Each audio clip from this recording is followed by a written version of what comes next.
Right, well, here I am on a Saturday afternoon, and Monica Thompson has very kindly agreed to speak to us over the telephone about her recollections of working in the co-op in Rodborough on the corner of Spillman's. And so here we go, Monica. Your memories of what a happy shop it was and a happy time. And I'm just about to put the mic by the telephone now. Yes, it was a very happy place to work. Graham Fletcher was the manager, and I worked with Eileen Holford and myself, and there was another lady, Maggie Hunt, used to come in part-time. I can't remember the lady's name that used to come in.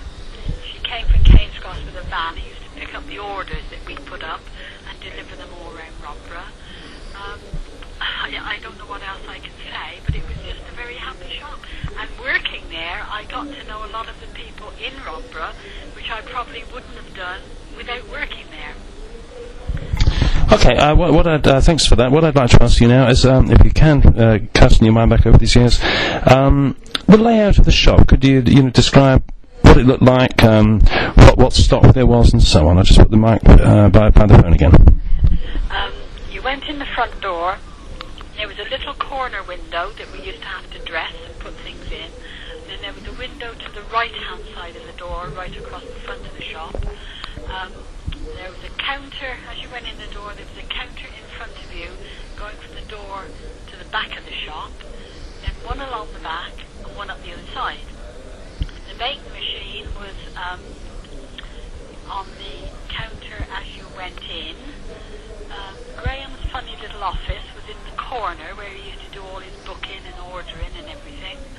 And then he went along the back of the shop, and then there was another door out to the back of the shop, which was like a storeroom. Also had a big cellar down underneath, and we used to have our cups of tea out in the storeroom. There was a door from that room out to the yard, outside loos, etc. And the vans used to come in from Keynes Cross to deliver things to us through the back door, and other vans used to come in the same way, and we used to load up the orders that we put up, and then they would be delivered round Rodborough. What else would you like me to say? Okay, brilliant. And now I'm going to ask you about how the customers, the chat that you would have with the customers, as opposed to a supermarket queue trying to process everybody ever so quickly. Very personal people, because they came in regular every week on a certain day at a certain time for their order, and they sat on a chair and they told us what we wanted, and we went up and down the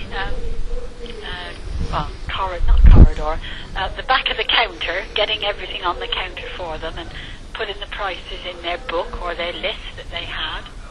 And sometimes they would collect it all, pay for it and take it, and other times they would have it boxed up, pay for it, and then when the baker arrived from Stroud to deliver all the bread, from Keynes Cross to deliver all the bread, he would deliver the orders in the Rodborough area. So it was quite a busy day, actually. And there was one lady, I won't give any names, she's dead and gone now, so it doesn't matter. She used to come in every Wednesday for £10 of cooking onions. And we never worked out what she did with £10 of cooking onions. Sorry. Brilliant. Okay, and could you, for younger people, could you tell us how the divvy worked, please? No, we didn't deal with divvy. We used to give like a little, you did the order for them, worked out the total, put it on like a little tear-off slip, a cheque, put on the amount.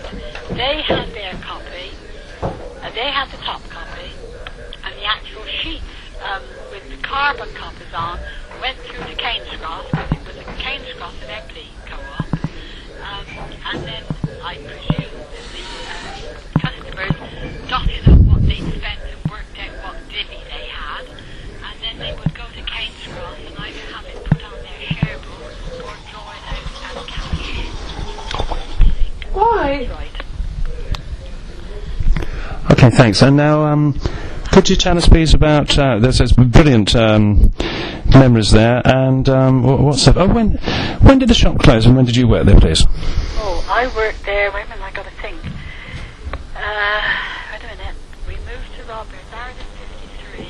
We moved to Rodborough in '56. My son was born, and he went to Rodborough School before going to Worcester. And then I went to the co-op part-time morning for about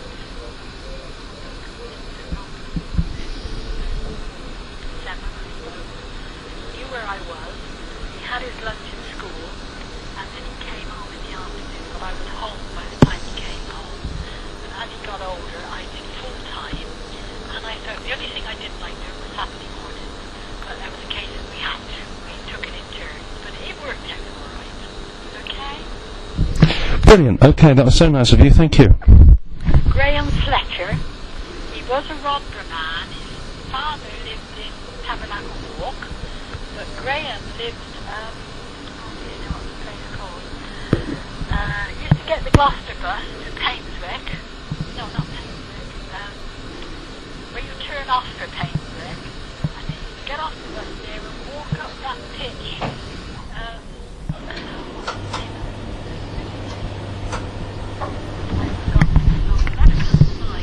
And I know myself, you could walk up that hill, take a couple of footpaths and get through to Whitesill and Randwick. But he lived on the right-hand side. I can't think of the little area that it was called. No, it's gone. No. Give me your phone number and if I think of these things, I'll give you a ring. Yeah.